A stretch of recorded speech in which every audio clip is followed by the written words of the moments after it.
Hindi ko alam kung anong tawag sa inyo sa larong ito. Sa amin kasi batahong bola. Paano nga ba ito laruin? Sa larong ito ay mahati kayo sa dalawang grupo.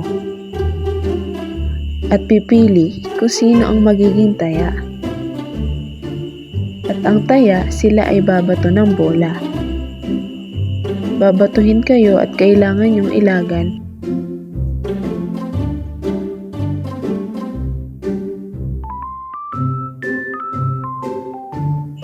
Kapag may tinamaan, aalisin na siya.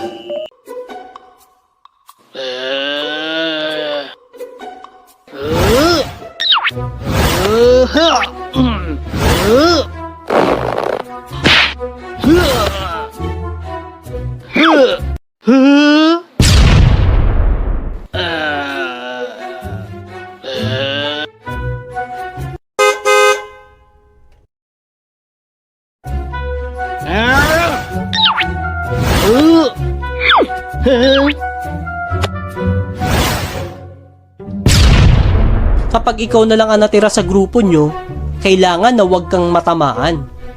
Hahaha, nag-iisa ka na lang, malapit na kayo matalo. Baka nakakalimutan mo, 3 beses nyo ako kailangan tirahin, at kapag hindi nyo ako tinamaan, mabubuhay uli ang mga kakampi ko. At isa pa, kapag nasalo ko ang bola, may isang mabubuhay. Hehehe. Tingnan natin kung makakailag ka.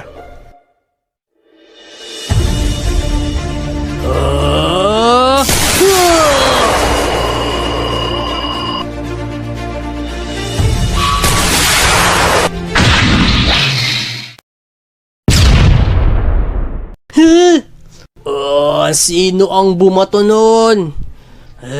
Ha?